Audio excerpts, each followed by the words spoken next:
Dans cette deuxième partie relative toujours aux représentations graphiques sous Excel, nous allons aborder cette fois-ci un autre type de représentation graphique qui est le diagramme circulaire.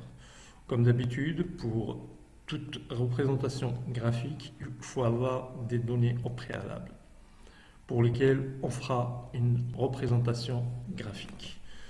Donc, dans le cas d'aujourd'hui, nous avons des données qui nous renseignent sur l'âge du stock de pièces de rechange d'une entreprise X. Donc, à un instant T. Donc, c'est un tableau constitué de 4 colonnes. Type de stock, actif, dormant, en cours de dépréciation, stock mort, son âge. Inférieur à 12 mois, 12 à 36 mois, supérieur à 36 mois, supérieur à 72 mois et plus. Ici, on a la valeur en dinars. Et la dernière colonne, pourcentage, c'est le rapport entre chaque type d'âge sur le total du stock. Donc, dans ce cas de figure, il est impératif de représenter ces données en diagramme circulaire ou bien en diagramme sous forme de camembert. Donc, je sélectionne mes données. Je vais aller dans l'option insertion et je vais choisir le type de graphique souhaité. Voilà, le tour est joué. Donc, j'ai ma représentation graphique. Ici, on va modifier âge du stock. Par exemple, octobre 2017. Voilà. Je vais agrandir un petit peu. Je peux mettre en 3D si je veux. Je vais aller dans la mise en forme. En 3D. Donc, je peux choisir le format que je veux. Par exemple, on va choisir celui-là. Donc, ces données-là, on va les agrandir.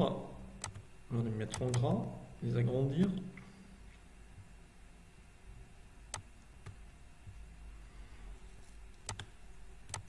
Ce graphique, je peux séparer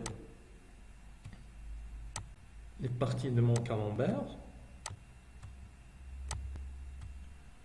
Je peux leur donner une autre couleur. Par exemple, ça c'est l'actif. On va dire l'actif, on va le représenter par la couleur verte par exemple. Le dormant, on va le représenter. Voilà, donc l'actif, on va le représenter par la couleur bleue. On va choisir un autre bleu. La couleur bleue. Le dormant, on va lui donner la couleur orange, bien verte. Couleur verte. En cours de dépréciation, on va lui donner la couleur orange. Et le stock mort, on va lui donner la couleur rouge.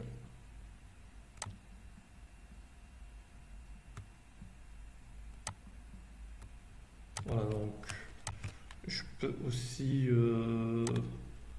faire pas mal de trucs, c'est-à-dire la rotation de mon graphique.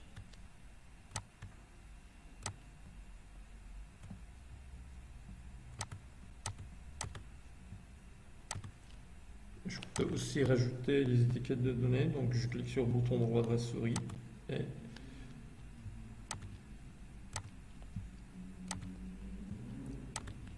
donc ajouter des étiquettes de données.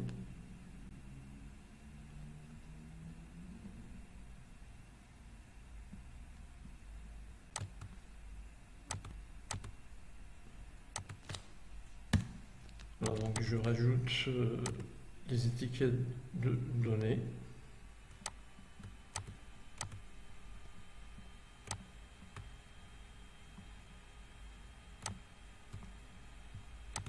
Et si je veux par exemple, au lieu que ça me donne le montant en dinars, je vais mettre mes pourcentages, pourquoi pas. Donc 49%. Ici on a 21%. 21%. Ici on a 23%. Ici on a 7%. 7%. Mettre en gras. Choisir une autre couleur. Et même choisir une autre couleur et mettre en gras. Bon, ici c'est le noir qui est le mieux visible. Ici aussi le gras.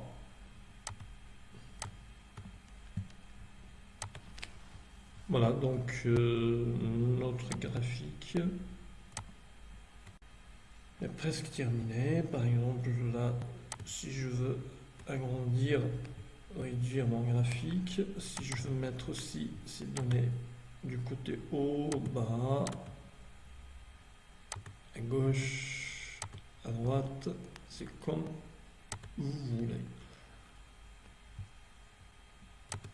Voilà, donc ici on peut choisir d'autres modèles de graphiques.